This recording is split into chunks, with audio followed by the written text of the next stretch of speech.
Hello friends, welcome to lecture number 18.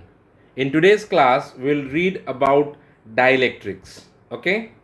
So before we get into dielectrics, let us understand few of the properties of the conductors. Okay? We have taken a conductor and we have given an external field is given. Okay?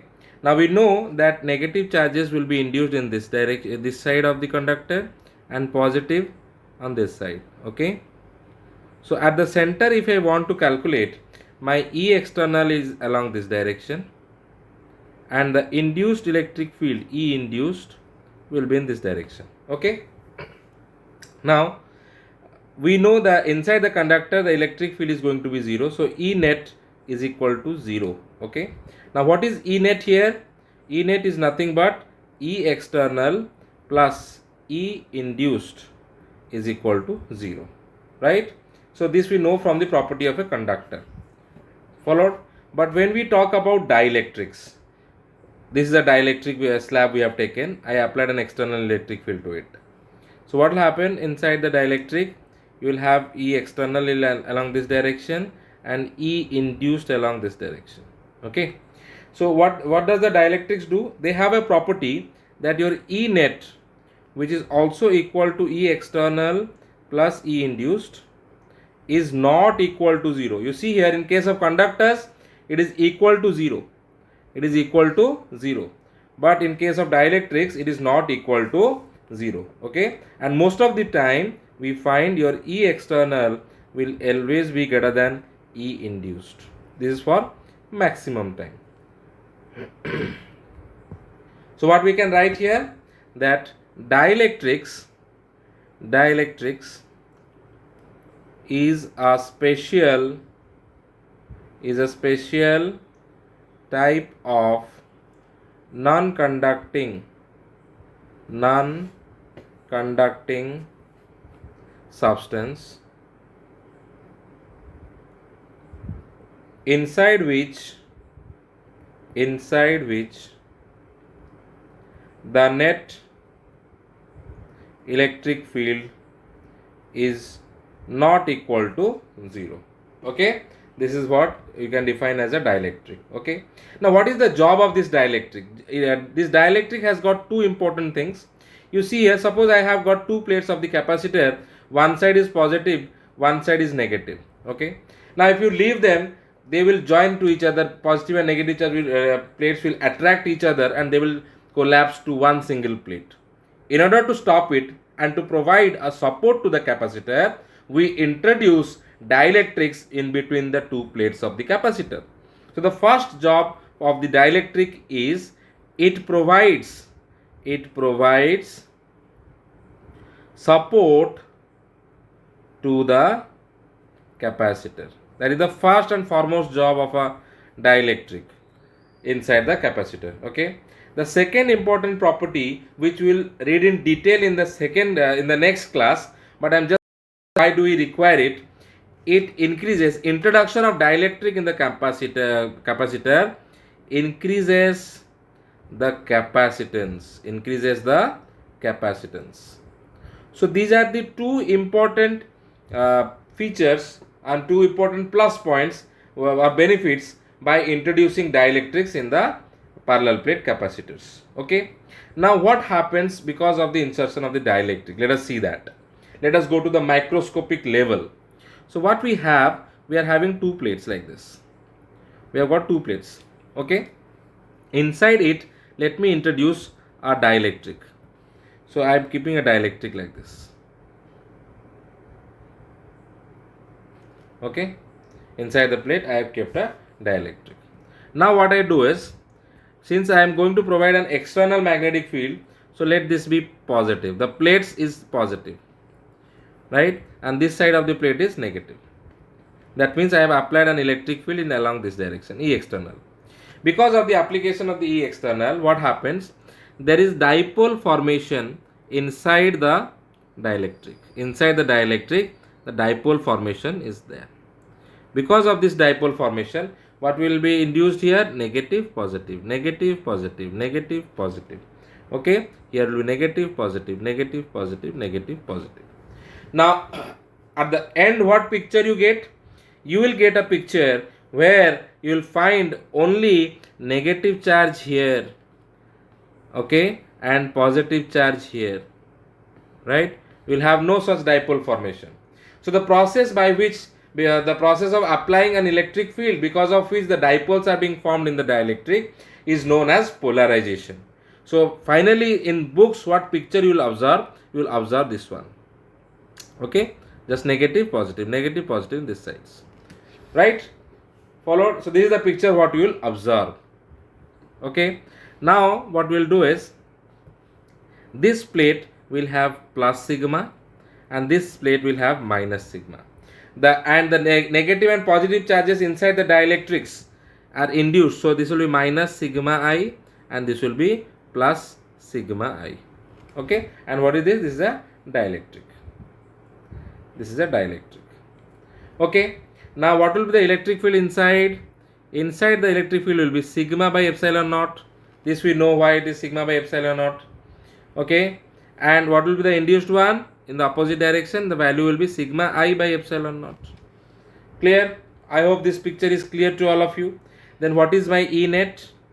E net will be sigma by epsilon naught minus sigma I by epsilon naught. You will tell, sir, in that case you are adding E net and E induced here minus sign. Since that there I was not taking the direction. Now looking into the direction part, both of them will be subtracted. Okay. Now a beautiful physical quantity is associated with a dielectric. What is that physical quantity?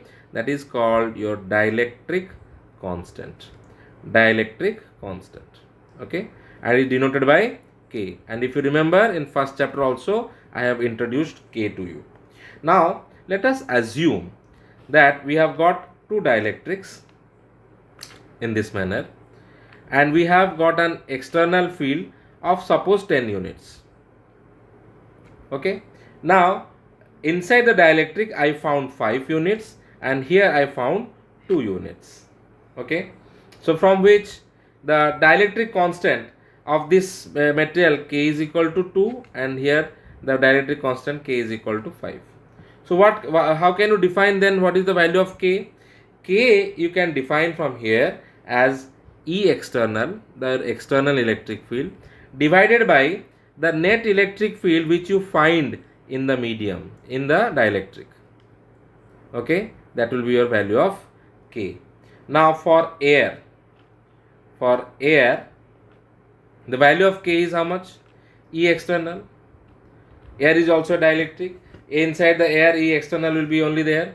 So E external again, that will be equal to 1. Okay. In case of for conductors, the value of K will be how much? Now E external divided by E net. Net electric field inside the conductor is 0. Okay. Therefore it will be infinity. So we find one thing interesting here, that the value of K is going to range from where? 1 to infinity. So value of K will range from 1 to infinity. This is the range for K.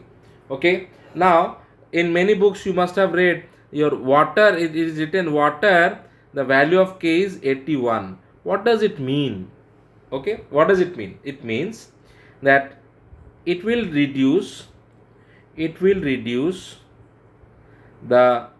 water will reduce your E external by a factor of 81. So this is the physical importance. Okay. Now let us go to this relation which we have, E net is equals to sigma by epsilon naught minus sigma I by epsilon naught. So we'll write this equation again because this is very important for us. E net will be sigma by epsilon naught minus sigma I by epsilon naught. Okay. Now what is E net? E net, because of the insertion of the dielectric, what will be your E net? Look at this formula. This implies my E net is equal to E external divided by K. So let me put it here, E net. E net will be E external. E external is how much? Sigma by epsilon naught. Then I have to divide by K. So 1 by K is equal to sigma by epsilon naught minus sigma I by epsilon naught. A very important relationship will come. Epsilon naught gets cancelled out. Let us bring everything to one side. Sigma by K minus sigma is equals to minus sigma I by epsilon naught. Okay, then your epsilon naught is gone, so sigma I. So sigma I will be how much? Sigma you take common, 1 minus 1 by k. So this is a very important relationship which you need to remember. Many problems comes on this.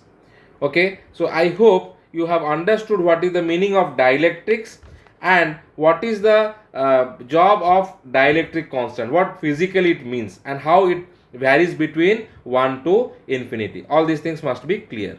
Okay, moving to the next one. Now we'll read about charge distribution of a dielectric at molecular level. Okay, so give a heading: charge distribution of a dielectric at the molecular level. So when we talk about molecular levels, we have two different types of molecules which we will focus on. One is your non-polar molecules, other one is a polar molecule. Okay, non-polar molecules. Okay, so in non-polar molecules, let us see what happens here. I am drawing two non-polar molecules, same non-polar molecules, one with the presence of E external, one with the presence of E external. Okay, so what we do here is, suppose E external is 0. I have not applied any external electric field to these non-polar molecules. So what we'll find that the positive charge cloud and the negative charge cloud, they overlap on each other. They don't form a dipole. Okay, so if they overlap on each other, then the dipole moment is going to be 0. So the first important property of this is the non-polar molecules is the molecule has no permanent dipole moment. Okay, dipole moment. Now what happens if I am going to apply an E external? After the application of the external field, what happens? Dipole formation takes place. Okay, minus plus, for which you will see your dipole moment is now not equal to 0. It is not equal to 0. There is some finite dipole moment because of the application of E external. Now one more important thing here is, here the centers of positive and negative charges coincide, as I have shown in the first figure. They will coincide. And what is the example? The example is oxygen, hydrogen. These are the examples of non-polar molecules. Okay, then next comes about your polar molecules. You are heading polar molecules. It is polar molecules. In case of polar molecules, what you find, again we will have a material of polar molecules. Once I will apply field and other one I will not apply field. Here I have applied the field. Okay, and here I have not applied the field. When the field is not applied, here the centers of positive and negative charges don't coincide. They will not coincide. There are already dipoles formed, but they are oriented in arbitrary direction. They are not oriented in the field direction. Okay, they are arbitrarily oriented. Okay, so here the molecules, since without the application of E external, the dipoles have already been formed. So the molecules here have permanent dipole moment.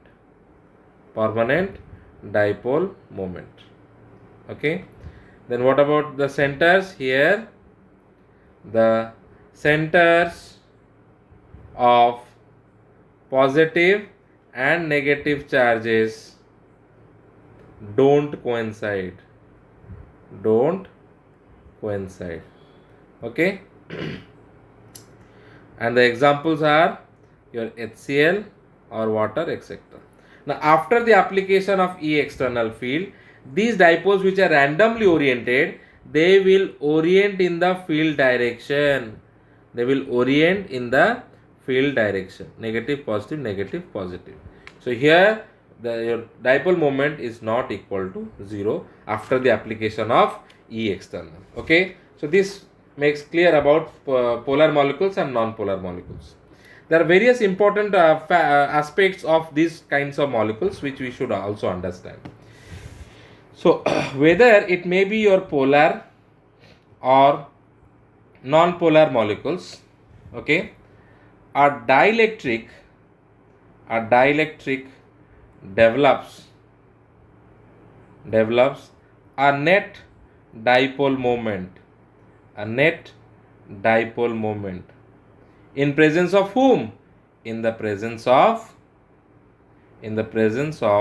E external, that I have already shown. You look at this picture, E external dipole moment is there. Here also E external dipole moment is there. All the dipoles are orienting in the field direction. Okay, right?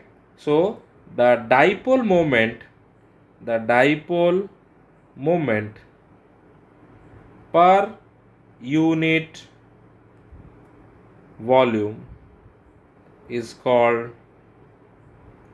polarization, denoted by capital P with a vector sign. Okay, and your polarization is equal to xi E. Okay, and what is this xi? This xi is your electric susceptibility.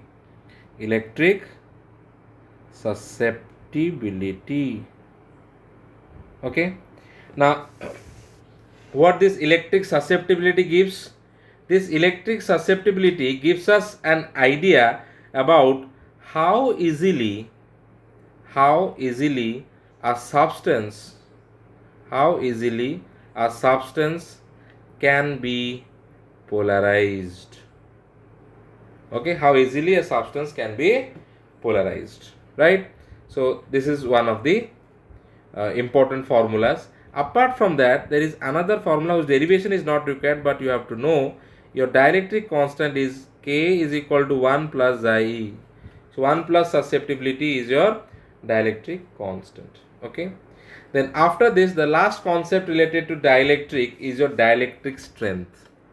It is your dielectric strength. Okay, now suppose you are standing here. Okay, two small kids will try to pull you from the two sides. I hope you can withstand the force of pull. Okay, but if I will ask an elephant here on both sides, they will try to pull you apart. I am quite sure they will tear you apart. Okay, exactly the same thing happens in case of dipoles inside the dielectrics. Suppose I am having a dipole here. This is minus, this is plus. Electric field is being applied.